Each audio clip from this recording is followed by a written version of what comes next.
അസ്സലാമു അലൈക്കും വറഹ്മത്തുള്ളാഹി. ഷഫീഖാണ് റിയാദിൽ നിന്ന്. എന്തൊക്കെയുണ്ട് ചങ്കളെ വിശേഷങ്ങളൊക്കെ? സുഖല്ല, റാഹത്തല്ലേ? ചങ്കളെ രാവിലെ തന്നെ എണീറ്റ് ഒരു മദ്രസോട്ടുണ്ട്, അപ്പോൾ അതിന് വന്ന് നിൽക്കുകയാണ്. പിന്നെ എന്തൊക്കെയുണ്ട് വിശേഷങ്ങളൊക്കെ? സുഖല്ല, റാഹത്തല്ലേ? ചങ്കളെ ഒരു ഡ്രൈവർ വേക്കൻസി ഉണ്ട്. കറക്റ്റ് എത്ര മാസം ഉണ്ടാവും വർക്ക് എന്ന് എനിക്കറിയില്ല. എന്തായാലും ഒരു 3-4 മാസം പ്രതീക്ഷിക്കാം. ഷിഫീലാണ് വേക്കൻസി ഉള്ളത്. അവർ പറഞ്ഞിട്ടുള്ള സാലറി 2500 റിയാൽ റൂമും ഉണ്ടാവും കേട്ടോ.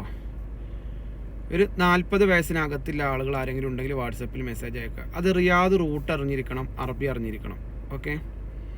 പിന്നെ അതുപോലെ തന്നെ അവർ പറഞ്ഞിട്ടുള്ളത് എന്താ വെച്ച് കഴിഞ്ഞാൽ ലൈസൻസ് ഇക്കാമി വാലിഡ് ആയിരിക്കണം.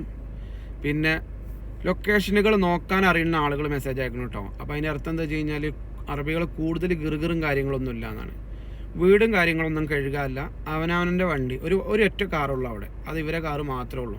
അപ്പോൾ അവരെ ഈ സ്ത്രീൻ്റെ അതിൻ്റെ ജ്യേഷ്ഠത്തിൻ്റെ ഓട്ടം ഉണ്ടെന്ന് പറഞ്ഞു. വേറെ ഓട്ടം ഉണ്ടോ എന്ന് എനിക്കറിയില്ല. ഒരു മദ്രസും അതുപോലെ തന്നെ ഒരു ഡിപ്ലോമാറ്റിക്കിൽ അവിടേക്കൊക്കെ ഒരു ഓട്ടം ഉണ്ട്. എംബസിൻ്റെ അകത്തേക്ക് ഒരു ഓട്ടം ഉണ്ട്. അത് ഉമ്മുല്ലമാമിലാണ്.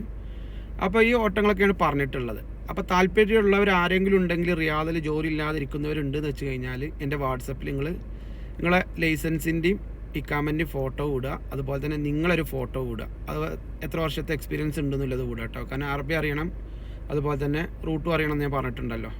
അതിന് ഫുൾ ഡീറ്റെയിൽസ് ഇങ്ങനെയാണ്. താല്പര്യമുള്ളവർ മാത്രം മെസ്സേജ് അയച്ചാൽ മതി. ഇനി കൂടുതൽ കിട്ടുമോ, 200 കിട്ടുമോ, 3 കിട്ടുമോ എന്ന് പറഞ്ഞൊന്നും മെസ്സേജ് അയക്കേണ്ട. 1500 കിട്ടുമെന്ന് വെച്ചാലും ഞാൻ അത് നിങ്ങൾക്ക് എത്തിച്ചു തരും. ആ ഒരു ശമ്പളത്തിനും വെയിറ്റ് ചെയ്യുന്ന ഒരുപാട് ആളുകളുണ്ടെന്നില്ല എനിക്കറിയാം. അതുപോലെ തന്നെ നിങ്ങൾ എന്ത് ചെയ്യുക അറിയോ, ഇതുപോലെയുള്ള ജോബ് വേക്കൻസികൾ വരുമ്പോൾ ഷഫീഖ് ഭായി ഇതാക്കണം ജോബ് വേക്കൻസി എന്ന് പറഞ്ഞു കഴിഞ്ഞാൽ നിങ്ങൾ തരുന്ന അതേപോലെ ഞാനത് അവർക്കും കൊടുക്കും. അപ്പോൾ നമുക്ക് രണ്ടാക്കും അതിലൊരു ഫായ്ദ ഉണ്ടാവും. എന്ത് ഫായ്ദ അറിയോ? ഇതല്ല, ഈ ഒരു ഫായ്ദ ഉണ്ടാവും ഇൻഷാ അല്ലാഹ്.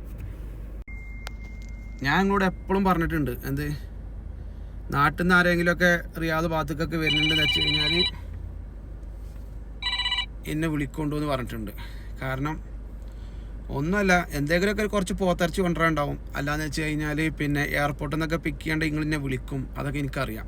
ഇൻഷാ അല്ലാഹ് മറക്കണ്ട. ഓക്കെ. അപ്പോൾ നെക്സ്റ്റ് ഒരു ജോബ് വേക്കൻസി ആയിട്ട് വീണ്ടും കാണാം. അസ്സലാമു അലൈക്കും വറഹ്മത്തുള്ളാഹി.